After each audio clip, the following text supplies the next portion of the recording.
본문 말씀을 보면 대제사장들과 백성의 장로들이 예수님께 사형을 언도합니다. 사형을 집행하려면 로마라고 하는 나라의 식민지였기 때문에 로마 총독에게 예수님을 결박해서 끌고 갑니다. 총독이 예수님께 묻습니다. 너가 유대인의 왕이냐? 이 질문에 예수님께서 내 말이 옳도다 이 한마디 하시고 일관되게 침묵하십니다. 우리는 본문을 통해서 예수님의 언행을 살펴보려고 그래요. 왜냐하면 예수가 복음이기 때문에 그래요. 복음이 우리에게 들려지면 그 복음 때문에 예수님께 있는 능력으로 우리가 살아가게 됩니다. 이 땅을 살아가실 때에 하나님의 충만이 예수에게로, 예수님의 충만이 교회와 오늘 우리 각자에게 흘러넘쳐서 여러분과 저는 다시 그 충만을 모든 자연 만물들에게 흘려보내는 영향력 있는 성도들이 되기를 바랍니다. 그 결과 신앙의 열매 맺기를 주님의 이름으로 축복합니다. 먼저 유대인의 왕이냐라는 이 질문을 가지고 말씀을 나누겠습니다. 11절에 빌라도 총독이 예수님께 내가 유대인의 왕이냐고 묻습니다. 이에 예수님이 내 말이 옳도다라고 대답해요. 누가복음 23장 2절에 보면 대제사장들과 장로들이 예수님을 빌라도에게 세 가지 이유로 고발합니다. 첫째는 우리 백성을 미혹한다는 거예요. 두 번째는 가이사에게 세금 바치는 것을 금했다는 거예요. 세 번째는 자기 스스로 왕이요 그리스도라고 말했다는 거예요. 이 세 가지를 가지고 예수님을 로마 정부에 고발하는 겁니다. 오늘 여러분 고발 당해보셨어요? 옆에 분에게 그래요, 고발당합시다 그래봐요. 네? 아니, 사회법정에 고발당하라는 게 아니요, 이런 소리 듣자는 거예요. 예수 믿는데 어쩐지 역시 예수 믿으니까 삶이 그렇게 우리하고 다르구나. 옆에 분한테 그래요, 아멘 하는 것도 고발당하는 거예요. 예? 우리가 세상 사람들에게 이렇게 뉘앙스, 이런 감정, 이런 온도 차이를 느끼면 그분은 내가 예수 믿는다는 게 인정받는 거예요. 이 세 가지 제목은 총독 빌라도에게 무시할 수 없는 제목이에요. 백성을 미혹했어요. 가이사에게 세금 바치지 못하게 해요. 가이사가 왕인데 자기가 왕이라고 그래요. 유대인들이 로마에 대항하는 것처럼 보이는 내용들이에요. 특히 로마 왕 가이사 앞에 예수가 스스로 왕이라고 그래? 이거는 대적하는 행위가 되는 겁니다. 그러므로 총독 빌라도가 예수님께 경멸하는 어조로 묻는 거예요. 네가 유대인의 왕이냐? 그때 예수님은 어떻게 말하느냐에 따라서 이 질문에 목숨이 왔다 갔다 하는 거예요. 예수님은 빌라도의 질문에 내 말이 옳도다라고 말씀하셨어요. 간접적으로 대답한 이 말씀은 내가 말한 대로 내가 유대인의 왕이다라는 뜻이에요. 유대인의 왕이라고 할 때에 예수님의 모습 속에서는 왕의 모습이 보이지 않아요. 왕이라고 한다면 외형적으로 면류관을 쓴다든가 뭔가 왕의 신분을 나타내는 옷을 입었다든가 아니면 로마인들 100여 명 정도는 잠을 재웠다든가 이런 어떤 행위가 있어야 되는데 지금 예수님이 자신 스스로 왕이라고 했지만 빌라도의 눈에는 그런 왕으로 보이지 않는 거예요. 그럼에도 불구하고 이 질문에 스스로 왕이다라고 말하는데 이게 어떤 의미가 있을까? 예수님이 말씀하신 왕의 권세는 세상의 권세와 다른 겁니다. 하나님의 백성들을 위해서 자기 자신의 생명을 내어주는 모습이 왕이라는 뜻이에요. 하나님의 백성들을 모읍니다. 하나님의 백성들에게 영적인 생명을 주어서 그 영적인 생명을 지키고 보존할 수 있도록 하는 게 예수 왕이라는 뜻이에요. 예수님이 이렇게 하신 왕의 직분은 다른 말로 말하면 십자가로 자기의 백성들을 구원해 주시고, 자기가 죽음으로 하나님의 자녀로 회복시켜 주시고, 자기가 십자가의 죽음으로 백성들을 또 다른 보혜사 성령을 통해 돌보시게 해서 예수님께 있는 영생, 영원한 생명을 그들에게 주고 그들의 삶의 안식을 누리게 하는 것이 왕의 모습이다. 그런 왕의 길이 십자가의 길이다 라고 가르쳐 주는 거예요. 예수님은 왕으로 이 땅에 오셨어요. 왕으로 오셔서 십자가의 길을 걸어가신 그 길은 여러분과 저의 모든 죄와 허물을 다 해결해 주신 분이 왕이신 예수님이에요. 어디서 해결해 주셨느냐? 십자가에서 해결해 주신 거예요. 십자가에서 자기의 목숨의 값으로 우리의 죄를 해결해 주셨어요. 하나님이 이 땅의 백성들을 구원해 주시려고 세우신 십자가의 길을 예수 그리스도가 스스로 순종하여 걸어가셨어요. 빌립보서에서는 죽기까지 순종했다라고 말씀해 주셨습니다. 13절에서 예수님이 고발을 당해서 그 고발당한 내용들에 맞서지 않아요. 질문에도 대답하지 않아요. 빌라도가 오죽 답답했으면 저 사람들이 너를 고발하는 소리를 듣지 못했느냐, 그렇게 말하는 거예요. 때로는 침묵이 오늘 이 자리에 있는 빌라도와 그곳에 있는 사람들에게 왜 답답하게 느꼈을까? 빌라도는 지금 예수님이 죄가 없다는 걸 알아요. 자기 아내가 악몽을 꿨는데 예수님이 어떤 예수님이냐? 옳다라고 그랬어요. 이 옳다라는 단어는 하나님과의 관계가 끊어지지 않은 거예요. 하나님 보시기에 하나님 앞에, 사람 앞에 의무를 다한 사람에게 쓰는 그 단어를 쓴 거예요. 그러니 빌라도의 아내가 자기 남편에게, 총독에게 얘기를 했어요. 그러니 총독은 지금 예수가 죄가 없는데 장로들의 시기와 그들의 겉모술수로 예수가 죽는다는 걸 알았어요. 그러니까 얼마나 답답할까? 좀 한 거 좀 해. 좀 너를 위해서 변명도 좀 해. 그런 마음으로 얘기를 하는 거예요. 예수님은 지금 자기가 겪는 고난의 길이 영광의 길이고 하나님이 영광을 받으시는 길임을 알기 때문에 거기에 대해서 아무런 변명도 하지 않는 거예요. 예수님은 이 길을 걸어가려고 간절히 하나님 앞에 3번을 기도하는 거예요. 예수님은 왕으로 오셔서 하나님의 백성들을 살리려고 그들이 지은 모든 죄와 허물과 그들이 받아야 할 조롱과 멸시를 예수님이 대신 받는 거예요. 대신 받으면서 걸어가신 길이 십자가의 길이에요. 저는 말씀을 준비하면서 가장 내 마음에 부대낀 게 이 말씀이에요. 내가 지금 억울하게 겪어, 내가 지금 겪는 일들이 말도 안 되는 일이야. 그러면 이 마음에 있는 정서는 억울한 감정이에요. 답답해요. 자기를 변명해야 돼요. 자기를 드러내야만 이게 해결되는 일들이 있어요. 그런데 예수님은 침묵하신다는데 내 목회는 어땠을까 뒤돌아보는데 많이 부대껴요. 그리고 이 말씀대로 따라가려고 이제 조금 흉내내요. 그런데 속은 참 힘들어. 조금 흉내내는데도 이렇게 힘든데 예수님의 이 침묵은 어떻게 견디셨을까? 저는 다시 고백합니다. 예수님이 나의 왕이십니다. 예수님이 나를 살리려고 왕으로 감당하신 그 십자가의 길, 그 십자가의 길에서 누려지고 우리에게 주시는 은혜가 하나님 나에게 더 깊이 깨달아지게 해주세요. 이 깨달음이 여러분들에게 깊이 누려지기를 권면합니다. 주님의 이 사랑과 은혜에 대하여 감사합시다. 그 주님을 찬양합시다. 그리고 더욱 주님을 사랑하는 우리 모든 성도들이 되기를 주님의 이름으로 권면합니다. 2번째로 예수와 바라바 중에 누구를 택할 것인가? 이 말씀은 누가 보더라도 바라바는 그 죄인이에요. 죄인 중에 상죄인이에요.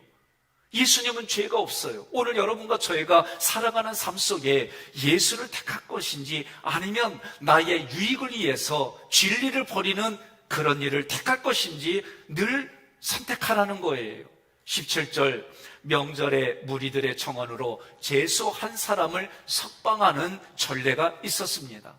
이 전례대로 총독 빌라도가 제수인 바라바와 그리스도라고 불리는 예수를 무리 앞에 놓고 묻습니다. 누구를 놓아주기를 원하느냐? 우리나라도 대통령이 사면해주는 일들이 있어요. 최서원 씨가 얘기한 거예요. 다 풀어주는데 왜 나는 안 풀어주냐고. 내가 봐도 속이 상할 것 같아요. 이래저래 사람들 보게 되면 참 이 나라의 정치를 보면 오래전부터 노론이다 소론이다 서로 나눠져 있어요. 제가 볼 때는 양파 대파 쪽파요. 그건 아무 의미가 없어요. 부대 끼면 눈만 매워 코가에서 콧물 나오고, 파라는 종류는 국물에 들어갈 때 좋은 거예요. 옆 사람에 그럽시다. 예수 그리스도의 말씀 그 생수에 녹아집시다. 바라바는요, 그 당시에 악명 높은 제수예요. 누가복음 23장 19절에 보니까 밀란을 일으켜서 살인까지 저지른 사람이에요. 요한복음 18장 40절에 보니까 강도요. 다시 말하면 먹고 살기 위해서 강도라는 직업을 택해가지고 사람들의 생명과 재산을 약탈하고 죽인 사람이라는 거예요. 로마에 항거한 사람이라면 지금 무리들 앞에 내놓을 수가 없는 사람이에요. 자기가 먹고 살겠다고 사람의 생명을 약탈하고 재산을 약탈하고 살인한 사람이라는 거예요. 무리들은 빌라도 총독이 그 무리들 앞에 바라바와 예수를 내놓았을 때에 바라바를 선택했습니다. 예수님을 거절했습니다. 왜 그랬을까? 18절에 대제사장들과 장로들이 무리를 유혹했기 때문에 그래요. 이 무리라고 하는 단어는 자신들의 욕구를 채워주는 일이라면 뭐든지 할 수 있는 그런 단어예요.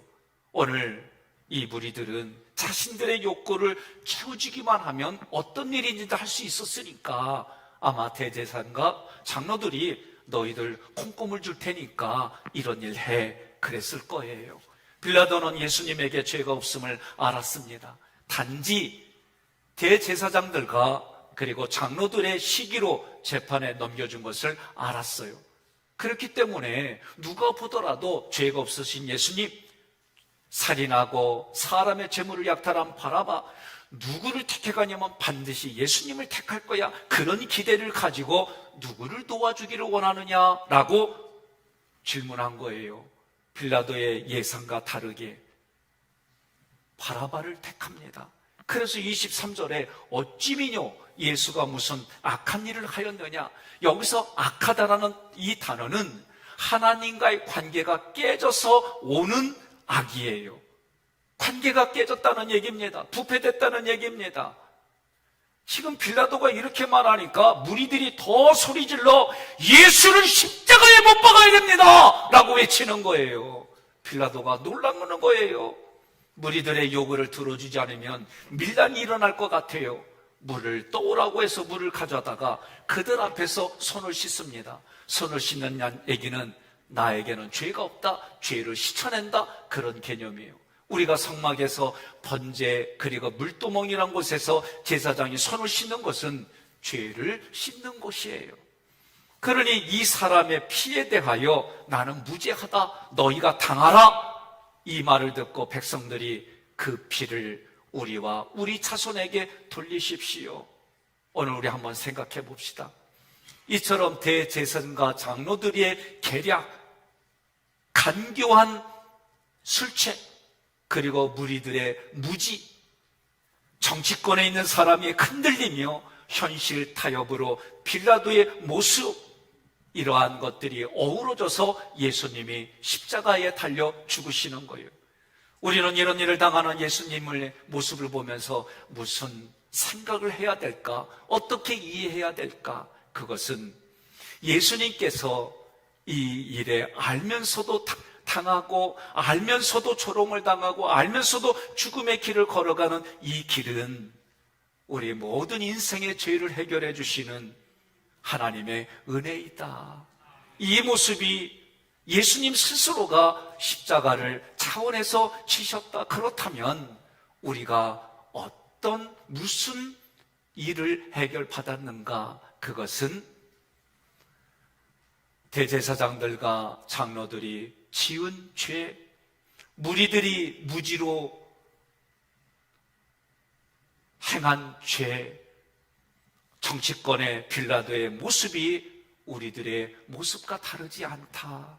내 내면으로부터, 그리고 내면이 밖으로 나오는 모든 악한 것들이 나의 모습이고 우리의 모습이다라고 보라는 거예요.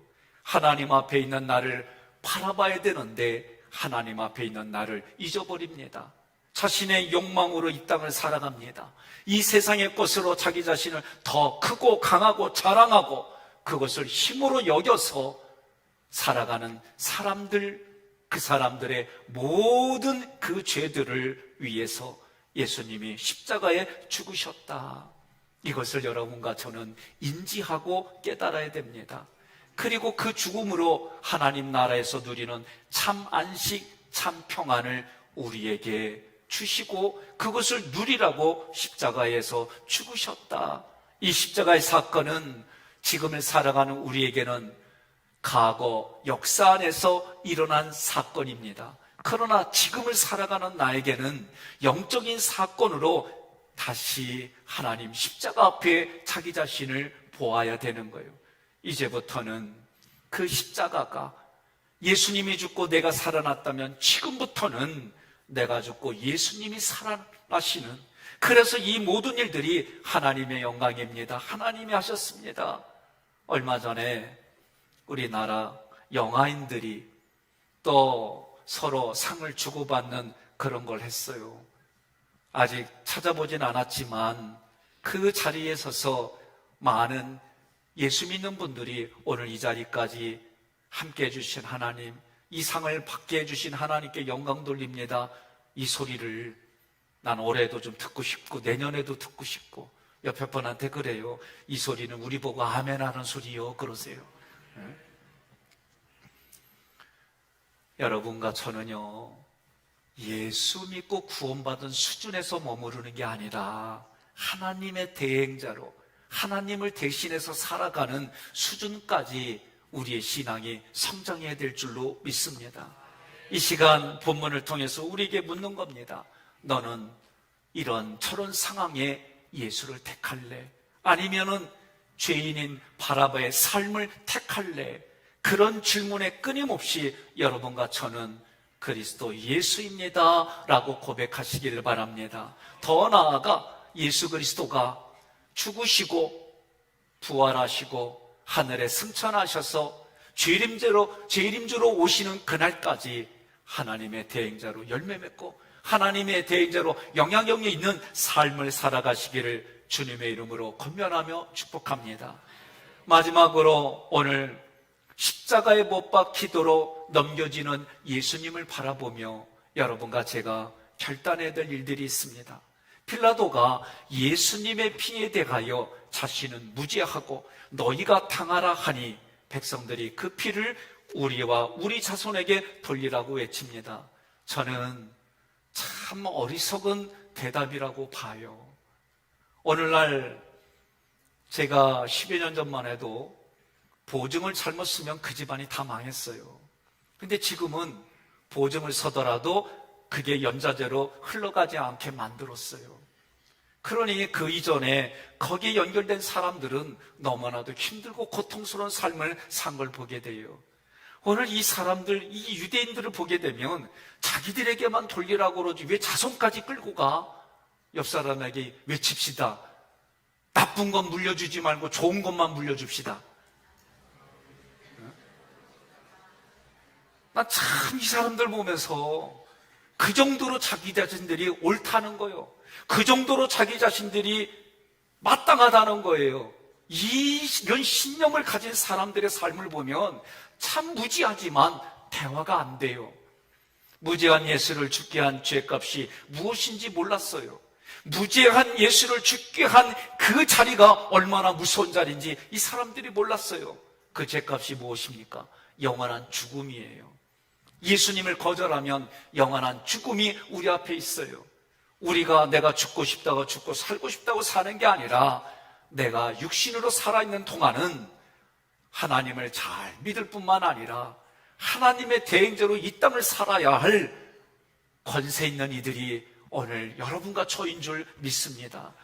15절에서 이스라엘 백성들을 무리라고 했어요. 그런데 25절에서는 그 무리를 백성으로 표현했어요. 25절의 백성은 하나님이 택한 이스라엘 백성이라는 의미예요. 그들은 율법으로 하나님의 말씀을 알고 있었어요. 이들은 핏값은 피로서만 속죄한다는 내용도 알고 있었어요. 이 핏값을 자신들 뿐만 아니라 자기의 후손들에게까지 받아야 된다고 했어요. 생각해 보세요. 빌라도하고 빌라도의 아내는 오히려 하나님 앞에 너희들의 관계를 물어보고 너희들이 결정할 것을 하나님 앞에 묻고 결정하라고 얘기를 하는데, 오히려 대제사장들과 유대인들은, 장로들은 가이사 앞에서 대답을 하는 거예요. 얘가 이렇게 질문해 보겠습니다. 제가 목사라고 불려요. 그지요? 나는 목사 하기 싫다고 그래도 여러분들이 나를 목사로 불려줘요. 안 그래요? 예. 그런데요, 나라 정책에 따라야 될래, 성경 말씀 따를래, 이 질문이 저에게 주어지고 상황이 주어진다면, 내가 만약에 하나님의 말씀이 아니라 이 땅에 정책을 질문하면 여러분들은 뭐라고 저한테 얘기할 거예요? 최 권사님, 뭐라고 얘기할 거예요? 말하기 곤란해요? 유장로님, 뭐라고 얘기할 거예요? 와, 고맙습니다. 아니, 다들 말하기를 어려워하길래 유장로님한테 사꾼이라고 좀 얘기 좀 해요 그랬어요. 사꾼이죠. 잘 들으십시오. 저도 이 고민이 없는 게 아니에요. 있어요. 처음 평택에 미군 부대 앞에 그 교회 갈 때는 인권에 대한 고민을 안 할 수가 없었어요. 제 마음속에서는. 오늘도 마찬가지입니다. 그래서 제가 레이기를 준비하고 공부하면서, 그리고 강의하면서 결단한 게, 앞으로 이런 코로나가 더 험하게 오더라도 나는 하나님 앞에 교회 문을 활짝 열어놓고 죽으면 죽으리라는 마음을 가지고 이곳에 오는 교인들과 함께 예배드리겠어요. 왜? 우리 주수는 저 하늘에 있단 말이에요. 이 땅을 무시하라는 얘기가 아닙니다. 저 하늘에 있는 그 주소를 향하여 걸어가는 신앙인들이기 때문에 오늘 이 본문을 통해 자기 자신에게 묻고 질문하고 대답하고 또 대답할 때에 여러분과 저는 예수 그리스도를 택하는 대답이 되기를 주님의 이름으로 권면하며 축복합니다.